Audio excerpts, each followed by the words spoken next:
Hey everyone, welcome back to another Stand With Us Live, and today we are really coming to you from the heart of Jerusalem. We're coming from one of my favorite spots in Jerusalem, if not in the entire country. We're here in the Western Wall tunnels, and today we're going behind the scenes of the story of the Western Wall. Specifically, what we're trying to understand today is, why is this wall different from all other walls? You know, it's the most visited tourism site in all of Israel. People come from all around the world to pray at the Western Wall, to touch the stones of the Western Wall, to put a note in the Western Wall. And today what we're trying to understand is why. What makes it so special? And here, in what's known as the Western Wall tunnels, we begin to get a sense of the answer. To understand fully, first we've got to start off by understanding the layers that are surrounding us right now as we walk. What are these tunnels? How were they created? And basically right now, watch your step, right now we're walking through an archaeological layer cake.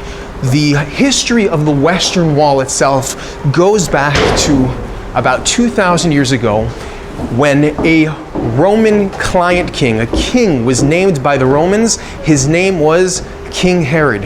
And King Herod, this is in the time of what's known as the Second Temple, King Herod decides that he is going to renovate the smaller Second Temple, which took the place of the First Temple, which was destroyed 2,600 years ago. So the Second Temple is built 70 years after the destruction of the First Temple. And it was smaller, not as impressive. When King Herod comes to power, he's trying to please the Romans, trying to please the Jews. He renovates the Jewish temple in the grand Roman fashion. That's 2,000 years ago.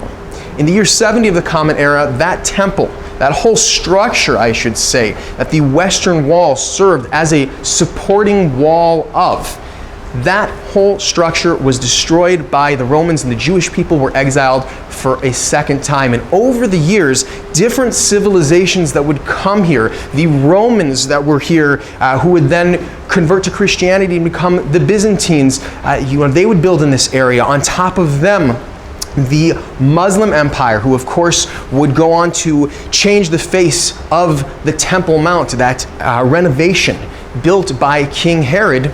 They would also start building in this area, specifically building on top of the Temple Mount. And during the time of the Mamluks, about 700 years ago, this is a group of soldier slaves, Muslims, who have now taken over the Muslim Empire and are trying to prove their loyalty to the Islamic faith.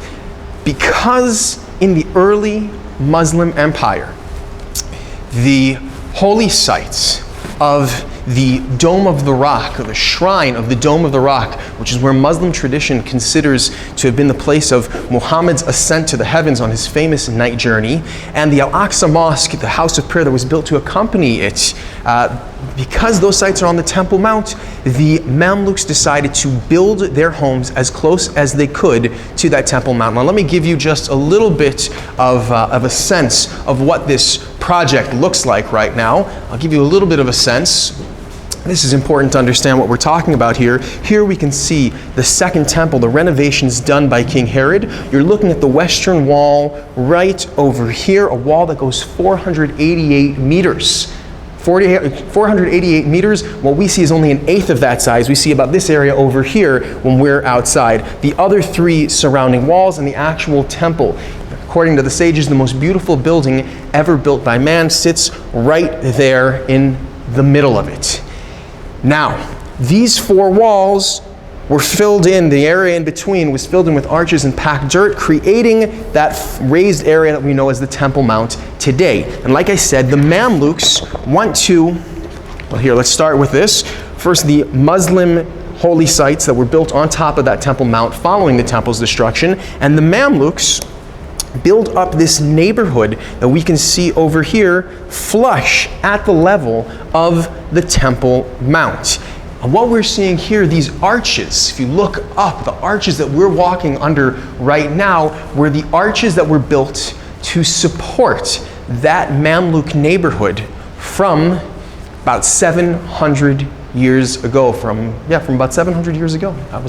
Come this way. Let's take another look at where we are right now. And you have to understand that, you've got what we know today as the Muslim corridor above us, perched on top of these arches, sitting, like I said, flush with the Temple Mount. And if you walk with me this way, we'll get an even better sense of what these layers are like and how they are supporting the Muslim corridor up above us. We're going to walk around carefully. This obviously is an incredibly popular site amongst tourists here in Jerusalem. Watching my step as I go down. All right, follow me this way. It's about, every 15 minutes, you've got a different group that's coming through here. It's really a sight to be seen, how these groups come in and out. It's become a must-see sight here in Jerusalem. And again, watch your step as you go down. And we're getting a sense right now, again, of these massive arches that were built here in order to raise the layer, in order to raise a neighborhood so that it would sit. Come over here, you'll get a really good sense of it. Come with me, come with me. You see how the arch sits flush against the western wall. And so the majority of the western wall has been covered by this raised neighborhood. Now, when they built on top of these arches, when they built on top of these layers with these arches, they realized that there was a whole layer here to take advantage of. We'll talk a little bit more about that later on, because right now, we're actually standing. It's a little hard to recognize it because of the whole story I just told you, but we're standing right by the western wall. If you look right over there, you can see the emergency exit that would actually lead you to the covered men's section. For those of you who have been here, the covered men and women's section is right beyond that door over there. Now, it gets very confusing over here, so I'm going to try to help you understand with this map over here. This is the Western Wall Plaza, the 60 meters of the Western Wall that we know and love. We are now more or less right over here underneath this neighborhood, walking along these walls. Were we to look at the temple from the second temple period from 2,000 years ago, right? This is the Western Wall that we know, the 60 meters. We have walked past this bridge. That was one of the arches we walked underneath, and are standing right over here. So we're not underneath the Western Wall, and we're not beyond the Western Wall. We're in a direct continuation of those 488 meters, or I should say the 428 meters that are covered by that city above us. All right, are you with me? I hope you're still following all of that. What I want you to pay attention to right here is the stones of the Western Wall. And you know what? We're going to take a look first at these stones over here, because you can get a really good idea of what the stones of the Western Wall looked like. Herod, man, is absolutely out of his mind. He would kill his children if he thought that they were going to usurp his throne. Absolutely crazy, but he knew how to build. Each of these stones here in the Western Wall, incredibly beautiful polish job of this limestone.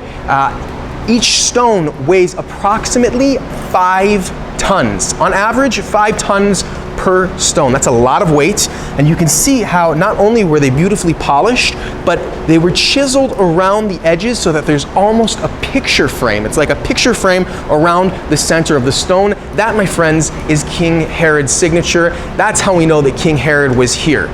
But I want you to imagine for a moment that you are one of those stones in the Western Wall. Okay, you with me? You got 5 tons on your shoulders, another 5 tons on top of that, another 5 tons on top of that. It's a lot of weight. I hope you have a good masseuse. You're going to need it. Now, the stones of the Western Wall are pretty sturdy, but it's a lot of weight for them to hold onto. And so, King Herod places a row of absolutely enormous stones over here to carry that weight. How big are we talking about? Well, let's do it like this, okay?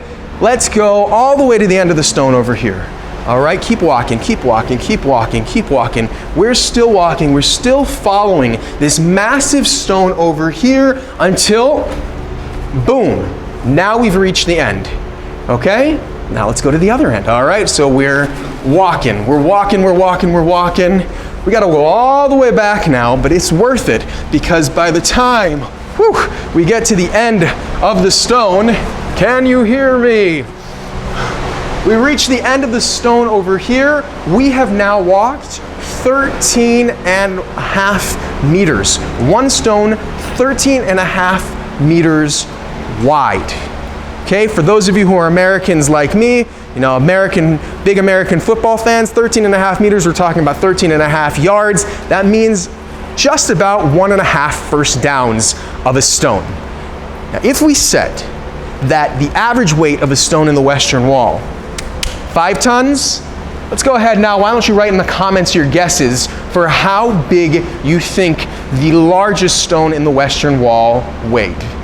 All right, we're going to take your guesses, type them in, and I will give you a small spoiler that we are talking about a stone that was about more than 500 tons in weight. 500 tons in weight, that's about 150 to 200 African elephants. Now I know you're back home, you're probably asking the question, I'm waiting to see it in the comments right now, how did they get this stone here? Especially because, as you can see, this is not the bottom layer, right? They lifted up the stone. In all of Startup Nation, you should know, we had to lift a piece of the cord bridge that weighed approximately the same amount as this stone. There was one crane that could lift it up. So how did they do it? And the best answer that I've ever heard was given by the head archaeologist of the Western Wall tunnels, who said they brought these stones very slowly, very carefully, making sure that nobody's fingers got caught underneath them, because that would really hurt. Or in other words, we haven't the slightest idea as to how they brought these stones here. But I want you to understand for a moment, right? We're talking about this giant stone over here. The effort that was put into building this wall was incredible. And if this was the effort to build the wall, imagine, this is just the surrounding wall of the Temple Mount. What was the main event on top? What was the temple itself like? Now we begin to understand why the sages describe it as the most beautiful building ever built by man. Why is this such an incredible amount of effort that's been put into these stones? To understand that, we have to start walking to our next destination, and there we'll begin to understand what makes this place so special. Meanwhile, though, you know, we're here, we're by the Western Wall. Let us know where it is that you're tuning in from. Let us know where it is that you're connecting from, I should say, where maybe you're praying from, as we're bringing you the Western Wall, the untouched, really, parts of the Western Wall, the stuff that you cannot see on a regular visit to the Western Wall. Let us know where it is you're tuning in from, and we've made it right now to really the heart of the matter. Now come on in over here, and I want you to take a look at this break in the Western Wall. Now, unfortunately, they put these signs up, and it's a little bit of a spoiler, so you should know by now that what we're looking at is none other than this entrance gate to the Western Wall, or I should say to the Temple Mount. You go in through the gate that was closed up over the years. That's a different long story. And you would go up a set of stairs that would take you up, up, up, up, until you reach right behind the temple. And specifically, you would be standing as close as one could get to the Holy of Holies. Now, what exactly is this Holy of Holies? Let's talk about it on the other side. Come with me. We're going to be quiet for one moment. You'll understand soon enough why this is such a popular prayer site for women. Come here.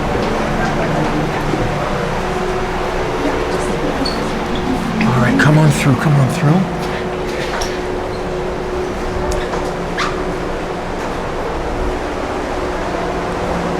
We are approximately 90 meters. Right, we're about 90 to 100 yards away from the site of the Holy of Holies. This is the site that, according to tradition, was the site of the creation of the world, the foundation stone. It's the site where Abraham would have brought Isaac to be bound to the altar. It's a site that's so holy that only one man once a year is allowed to go in there, and that is the high priest on the holiday of Yom Kippur, the Holy Day of Atonement. And when he goes in there, And it's a whole big ceremony because if he's unworthy, if he's not worthy of going in to the Holy of Holies, he'll die. When he goes in there,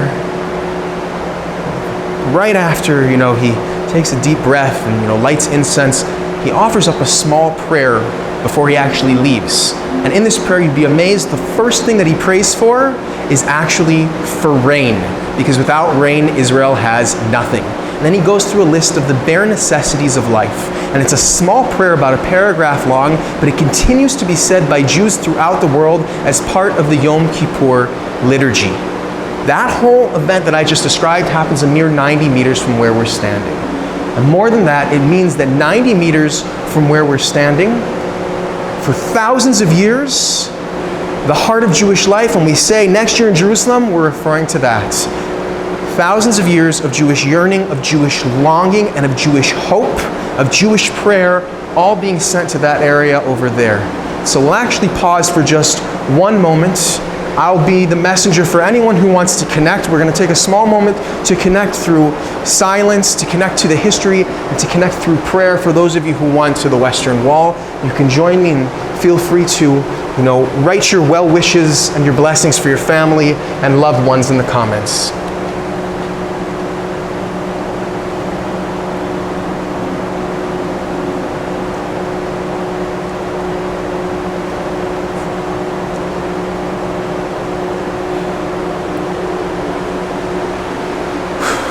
An incredibly, incredibly powerful place. I don't know if the energy translates through camera. You'll have to let me know. Meanwhile, we're not leaving the Western Wall. We're continuing with the Western Wall through the tunnel over here. And I want you to take a good look at how the Western Wall continues with us. Again, we're talking about a wall that is actually 488 meters long. Only 60 of those 488 meters can be seen outside, but there's 488 meters here. That's what we're exploring now. They've been covered up, and we're gonna slip into here so we let them come through. Those layers have been covered up by the housing that was built here, specifically the Mamluk housing that was built, the arches that support what we know today as the Muslim quarter. Now, the incredible thing about the Western Wall, as we're walking here, and I hope that you can still see me, it's a little bit dimly lit, but hold on, if it gets dark, just remember there's a light at the end of the tunnel, and I really want you to come all the way over here so you can see the window. Perfectly safe to walk over, so don't be afraid.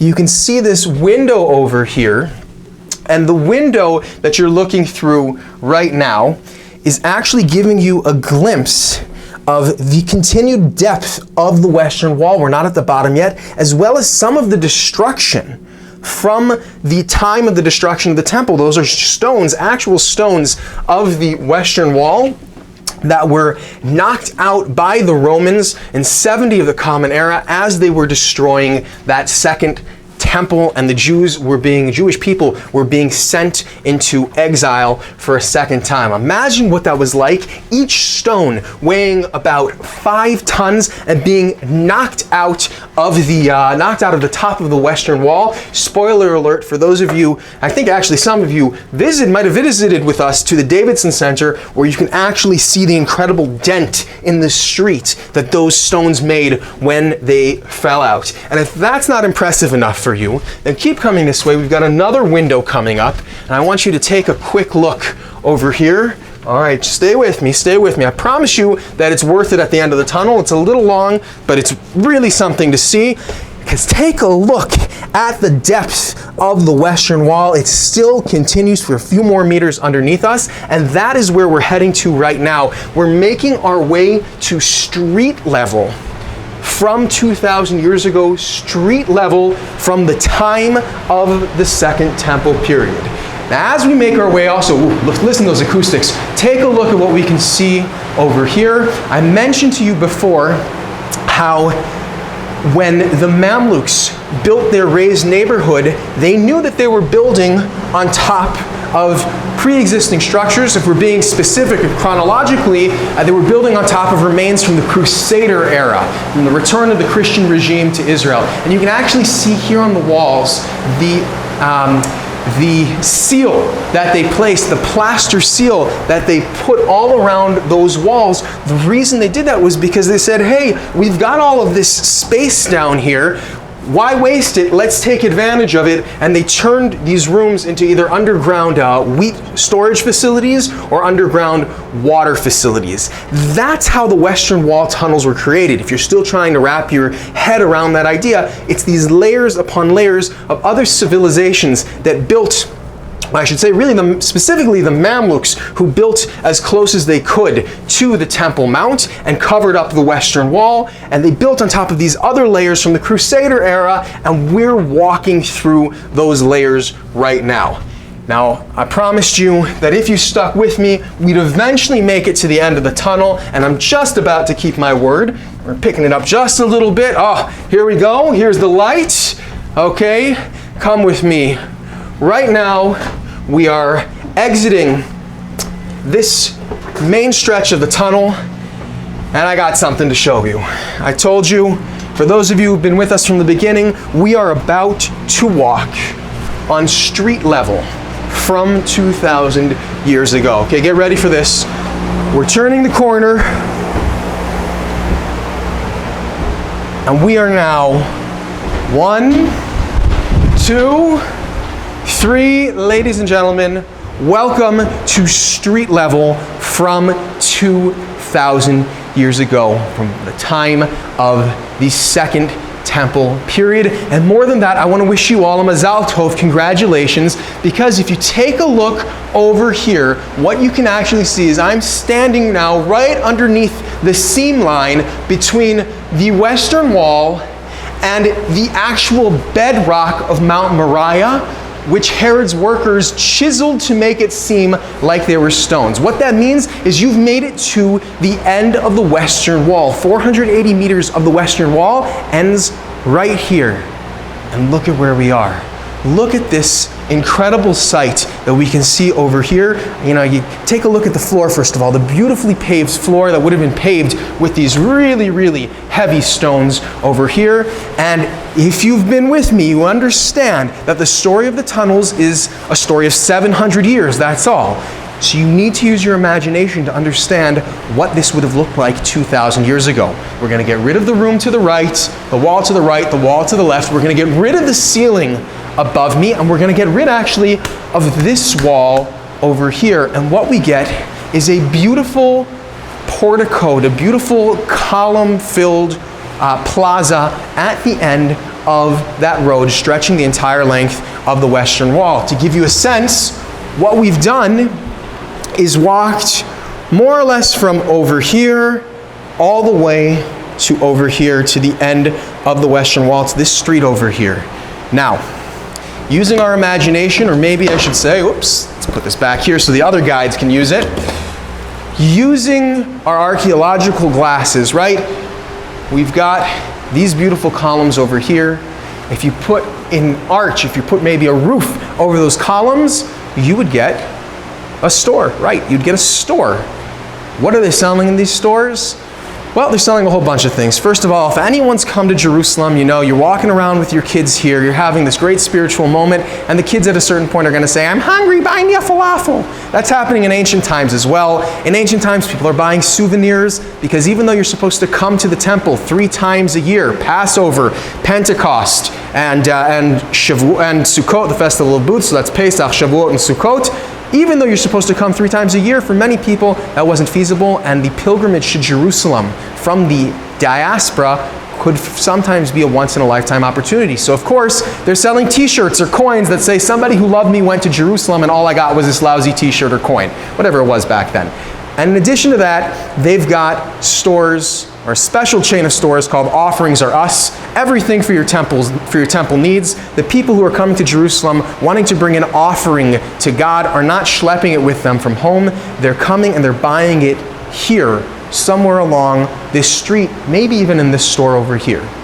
And what that means, my friends, is that right now, we are quite literally walking through history.